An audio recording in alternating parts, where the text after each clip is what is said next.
Hello बच्चों, स्वागत है आप सभी का आरपी ऑनलाइन क्लासेस में। मैं आरपी यादव आज 11th क्लास फिजिक्स का कुछ टॉपिक्स लेकर के आए हैं। तो आज का क्लास में हम डिफॉर्मिंग फोर्स, स्ट्रेस, स्ट्रेन और हुक्स लॉ, इन सभी पॉइंट्स को डिस्कस करने वाले हैं।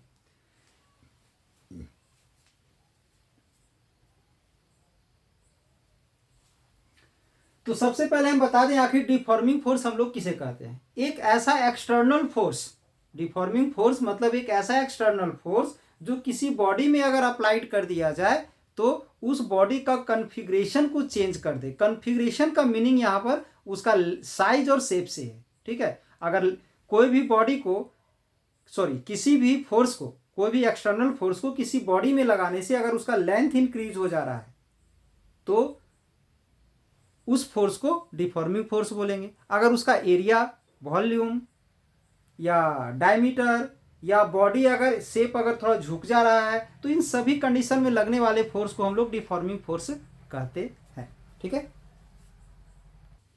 तो ध्यान दोगे। फर्स्ट क्वेश्चन है डिफॉर्मिंग फोर्स।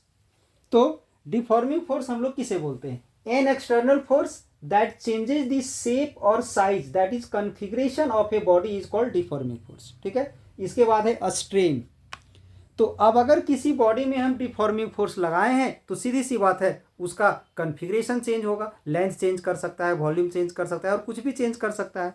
तो यहाँ पर क्या है? स्ट्रेन क्या है? The ratio of change in configuration and original configuration of a body is called strain of that body. अब कन्फिग्रेशन में कुछ भी आ सकता है, लेंथ वगैरह कुछ भी आ सकता है। तो किसी भी बॉडी में अगर हम डिफॉर्मिंग फोर्स लगाए हैं तो उसका कन्फिग्रेशन चेंज होगा। तो कन्फिग्रेशन में कितना चेंज हुआ? चेंज इन कन्फिग्रेशन और ओरिजिनल कन्फिग्रेशन का जो रेशियो होता है उसी को हम लोग स्ट्रेन कहते हैं। अब आ जाता है कि टाइप्स ऑफ दी स्ट्रेन क्या है। तो टाइप्स ऑफ दी स्ट्रेन में लॉन्गिट्यूडनल स्ट्रेन, वॉल्यूमेट्रिक स्ट्रेन और शेयरिंग स्ट्रेन, ये जो तीन टाइप्स ऑफ दी स्ट्रेन है ये मेन स्ट्रेन है। ऐसे तो और सारा स्ट्रेन है जिसे हम लोग जानेंगे अभी। फोर्थ स्ट्रेन है लैटरल स्ट्रेन। ठीक है, तो अब आते हैं हम लोग लॉन्गिट्यूडनल स्ट्रेन में। लॉन्गिट्यूडनल स्ट्रेन किसको बोलते हैं? जैसा कि अभी स्ट्रेन को क्या बताया गया कि change in configuration by original configuration, यानी चेंज इन कन्फिग्रेशन और ओरिजिनल कन्फिग्रेशन का जो रेशियो होता है उसी को हम लोग क्या बोलते हैं? तो स्ट्रेन बोलते हैं।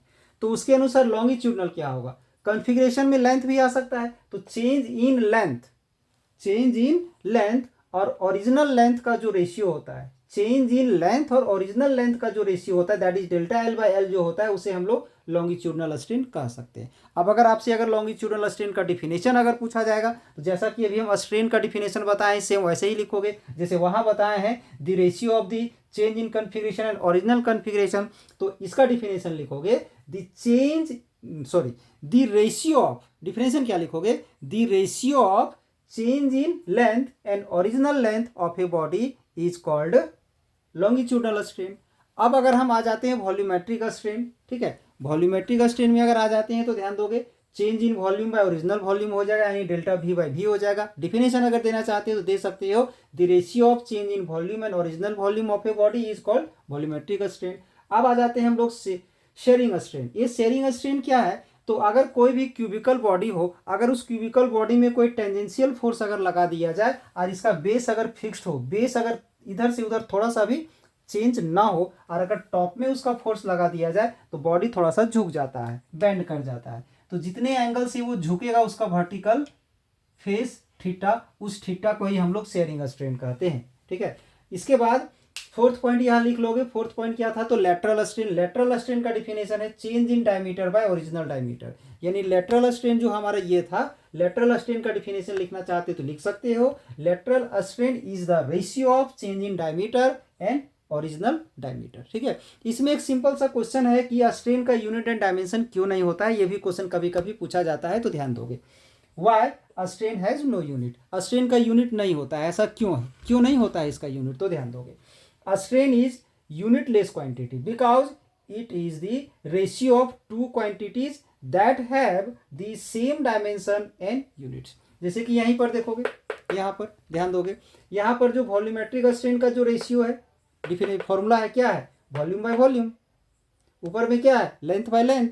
यहाँ पर क्या है, डायमीटर बाय डायमीटर, यानी वॉल्यूमेट्रिक स्ट्रेन हो या कोई अदर स्ट्रेन हो, स्ट्रेन का जो भी डिफिनेशन है उसमें न्यूमरेटर और डिनोमिनेटर दोनों जो होता है उन दोनों का यूनिट एंड डायमेंशन सेम होता है, तो एक दूसरे को कैंसल आउट कर देता है, which cancel out each other. ठीक है, इसलिए इसका हम लिख सकते हैं therefore a strain have no unit.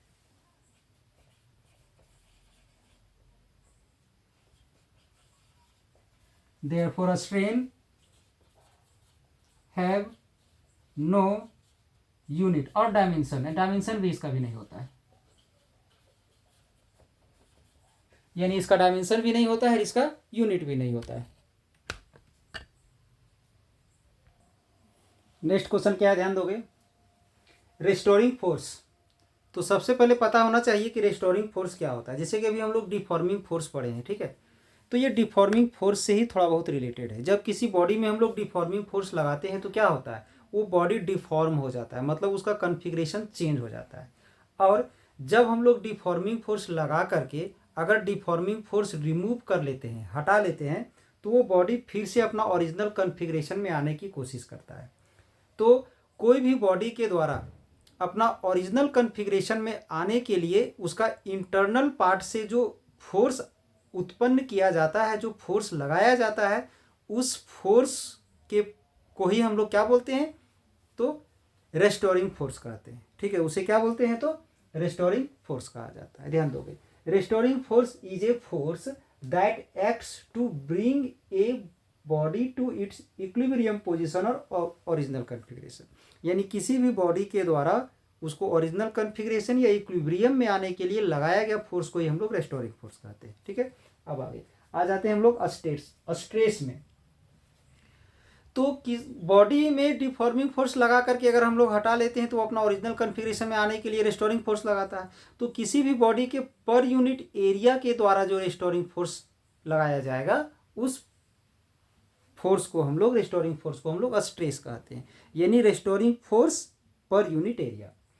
Stress is the restoring force per unit area of a material, यानी कोई भी एक मटेरियल के पर यूनिट एरिया के द्वारा जो रेस्टोरिंग फोर्स उत्पन्न होगा उसे हम लोग स्ट्रेस कहते हैं। Stress is directly proportional to restoring force per unit area, that is stress equal to हम लोग क्या लिख सकते हैं, तो रेस्टोरिंग फोर्स बाय एरिया लिख सकते हैं। अब इसका अगर एसआई यूनिट अगर देखा जाए तो क्या हो जाएगा, न्यूटन मीटर स्क्वायर। ठीक है, अब आगे इसके बाद हम लोग देखते हैं नेक्स्ट क्वेश्चन। नेक्स्ट क्वेश्चन है हुक्स लॉ। ठीक है, तो क्या होता है इसमें, कोई भी बॉडी का जो स्ट्रेस है और जो स्ट्रेन है वो जो है सो डायरेक्टली प्रोपोर्शनल होता है, बट कब होता है, जब उसका इलास्टिक लिमिट के अंतर्गत बॉडी हो उस वक्त। Hooke's law states that the strain of the material is directly proportional to the applied stress within the elastic limit of that material, या इसी को हम लोग लिख सकते हैं इस प्रकार से, ध्यान दोगे। Hooke's law states that the stress applied on a body, यानी एक बॉडी पर लगाया गया stress is directly proportional to the strain produced within the elastic limit of that material. तो यह इलास्टिक लिमिट का मतलब क्या है कि अगर किसी भी बॉडी में डिफॉर्मिंग फोर्स अगर हम लोग लगा रहे हैं तो डिफॉर्मिंग फोर्स लगा के अगर हटा लिया जाए तो बॉडी अपना ओरिजिनल कॉन्फ़िगरेशन में आ जाएगा, बट ऐसा हमेशा नहीं होता है। हर एक बॉडी का अपना एक लिमिट होता है फोर्स को लगाने का, मतलब किसी भी बॉडी में मैक्सिमम जितना फोर्स लगा करके अगर हटा लिया जाए तो फिर वो अपना कंप्लीटली अपना ओरिजिनल कॉन्फ़िगरेशन प्राप्त कर ले, उस मैक्सिमम फोर्स को ही हम लोग इलास्टिक लिमिट कहते हैं। यानी इलास्टिक लिमिट के अंतर्गत होना चाहिए, मतलब उसमें उतना ही फोर्स लगाया हुआ होना चाहिए जितना फोर्स लगा के हटाने से वो अपना कंप्लीटली ओरिजिनल कॉन्फ़िगरेशन को प्राप्त कर ले। तो उस कंडीशन में stress is the directly proportional to the strain, यानी stress equal to E, strain आ जाएगा, ई का वैल्यू निकालेंगे तो स्ट्रेस बाय स्ट्रेन आ जाएगा। अब यहाँ पर ई क्या है, मॉडुलस ऑफ इलास्टिसिटी हमारा कहलाता है, ध्यान दोगे। नेक्स्ट क्वेश्चन है इलास्टिक लिमिट, जो कि अभी यूज हुआ था पिछले क्वेश्चन में। तो इलास्टिक लिमिट क्या है, इलास्टिक लिमिट एक्चुअली में वह मैक्सिमम फोर्स है जिस मैक्सिमम फोर्स को किसी बॉडी में अप्लाइड करके, यानी डिफॉर्मिंग फोर्स को अप्लाइड करके अगर हटा लिया जाए तो body immediately and completely original configuration को प्राप्त कर लेता है। The elastic limit of a material is that maximum force applied on the material and body regain its original configuration completely after removal of deforming force. मतलब deforming force का वह maximum मान, जिस मैक्सिमम मान तक फोर्स उसको applied करके हटाया जाए तो वो अपना ओरिजिनल कॉन्फ़िगरेशन को प्राप्त कर ले, उस मैक्सिमम फोर्स को ही हम लोग उसका इलास्टिक लिमिट कहते हैं। नेक्स्ट क्वेश्चन क्या है, ध्यान दोगे, types of the modulus of elasticity. तो मॉडुलस ऑफ इलास्टिसिटी जो अभी हम लोग पढ़े थे ई के बारे में, वो मेनली 3 टाइप्स का होता है, Young's modulus, bulk modulus and shearing modulus, जिसे हम लोग मॉडुलस ऑफ रिजिडिटी भी कहते हैं। इसे हम लोग इस लेटर से रिप्रेजेंट करते हैं, इसे बी से रिप्रेजेंट करते हैं, इसे डी से रिप्रेजेंट करते हैं। और एक चीज़ ध्यान रखोगे कि यंग्स मॉडुलस कहाँ होता है, जहाँ पर सिर्फ लेंथ में इंक्रीज होता है, तो ये सिर्फ सॉलिड में हो सकता है, सिर्फ सॉलिड में ही उत्पन्न हो सकता है, ठीक है। और ये बल्क मॉडुलस जो है ये वॉल्यूम है, वॉल्यूम तो किसी का भी चेंज हो सकता है, सॉलिड हो या लिक्विड हो या गैस है, किसी का भी चेंज हो सकता है। तो ये ओनली हमारा all solids liquid and gases सभी में होता है, ध्यान रखोगे, solid liquid and gases. Liquid gas को ही हम लोग फ्लूइड्स कहते हैं। अगर हमसे पूछा जाएगा कि कौन सा मॉडुलस है जो फ्लूइड में होता है, तो हमारा बल्क मॉडुलस होगा, लिक्विड में भी होगा, गैस में भी होगा और सॉलिड में भी होगा। और शेयरिंग मॉडुलस भी हमारा किस में होता है, सिर्फ और सिर्फ हमारा सॉलिड में होता है, ठीक है। तो आप ध्यान दोगे इन सब का डिफिनेशन के बारे में। तो डिफिनेशन ज़्यादा डिटेल नहीं जाना है, मॉडुलस का पढ़ चुके हैं। यंग्स मॉडुलस जब आएगा, ऐसे तो मॉडुलस ऑफ इलास्टिसिटी का बताए थे स्ट्रेस बाय स्ट्रेन, तो यहाँ पर जब यंग्स मॉडुलस आ जाएगा तो यहाँ normal stress by longitudinal strain हो जाएगा, और इसमें normal stress by volumetric strain हो जाएगा, और इसमें हमारा tangential stress by shearing strain आ जाएगा, ठीक है। इसके बाद नेक्स्ट क्वेश्चन है हमारा डायमेंशन ऑफ मॉडुलस। ये जो 3 टाइप्स ऑफ द मॉडुलस है, इसमें से किसी का भी डायमेंशन या यूनिट्स निकाला जाए तो सबका सेम होगा। क्यों होगा, ध्यान दोगे।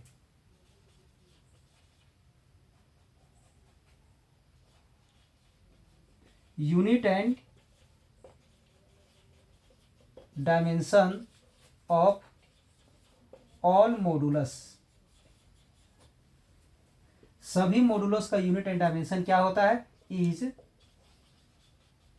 Same as that of stress, stress के बराबर होता है। ऐसा क्यों होता है, सो ध्यान दोगे, ठीक है। आखिर ऐसा क्यों होता है, क्योंकि इस डिफिनेशन में जो स्ट्रेस बाय स्ट्रेन जो आता है, ये जो स्ट्रेन जो है ये डायमेंशन लेस या यूनिट लेस है, ये तो हम लोग पढ़ चुके हैं। तो इसका तो यूनिट भी नहीं होता है, डायमेंशन भी नहीं होता है। तो अब तो बच गया कि हमारा मॉडुलस का और स्ट्रेस का डायमेंशन सेम, यूनिट सेम होगा। तो क्या हो जाएगा,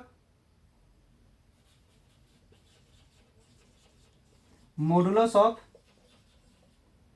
इलास्टिसिटी का अगर यूनिट या डायमेंशन कुछ भी निकालना हो, इसका यूनिट क्या हो जाएगा, तो यूनिट इसका हो जाएगा न्यूटन पर मीटर स्क्वायर, इसी के समान हो जाएगा जो इसका होता है। अब अगर इसका हम लोग डायमेंशन निकालते हैं, डायमेंशन, तो newton by metre square, newton मतलब फोर्स, तो फोर्स का होता है mL/T⁻², और नीचे है मीटर स्क्वायर, तो मीटर स्क्वायर का हमारा एल स्क्वायर हो जाएगा, एल से एल कट जाएगा, नीचे एक एल बचेगा तो m⁻1 l⁻⁻1 t⁻², आ जाएगा, यानी ये आ जाएगा इसका डायमेंशन। इसमें कुछ क्वेश्चन से ध्यान दोगे। क्वेश्चन है which of the following material is more elastic. तो इसमें ध्यान दोगे, पहला है स्टील, दूसरा है रबर, तीसरा है कॉपर, उसके बाद है ग्लास। तो इसमें स्टील का जो इलास्टिसिटी है ये सबसे ज़्यादा होता है। इसके बाद सेकेंड में है the restoring force per unit area is known as. तो पर यूनिट एरिया में per unit restoring force per unit area जो होता है उसे हम लोग क्या बोलते हैं, तो वो हम लोग पढ़ चुके हैं, उसे क्या बोलते हैं, तो उसे हम लोग स्ट्रेस बोलते हैं, यानी इसका आंसर सी नंबर हो जाएगा। नेक्स्ट है शेयरिंग स्ट्रेस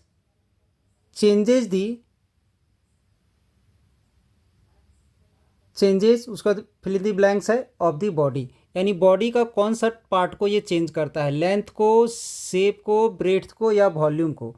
तो यानी इसका आंसर जो है वो क्या हो जाएगा, तो शेप हो जाएगा, यानी इसका आंसर सी नंबर हो जाएगा। ये था हमारा आज का क्लास में 11th क्लास फिजिक्स का कुछ इंपॉर्टेंट क्वेश्चंस, ठीक है। तो अगर आज का क्लास में कहीं भी किसी तरह का आप लोग को प्रॉब्लम हुआ है तो कमेंट्स बॉक्स में लिख करके भेज सकते हैं, और अगर आप लोग को आज का ये क्लास बेहतर लगा हो तो एक लाइक कर दें, और अगर इस चैनल में नए हैं तो चैनल में अगर बने रहना चाहते हैं आप लोग तो चैनल को सब्सक्राइब कर दें, बेल आइकन को दबा दें, ताकि हर एक लेटेस्ट वीडियो आपको समय पर मिलते रहे, उसका लाभ उठा सके। ठीक है, इस चैनल से आप लोगों को जुड़ने के लिए बहुत बहुत धन्यवाद। अब नए टॉपिक के साथ हम फिर से आप लोग के साथ प्रेजेंट हो गए। तब तक आप लोग जितना सारा चीज़ बताया गया है उस चीज़ को पढ़ते रहिए, और कहीं भी किसी तरह का दिक्कत होता है तो उसको कमेंट बॉक्स में लिख करके आप लोग भेज सकते हैं।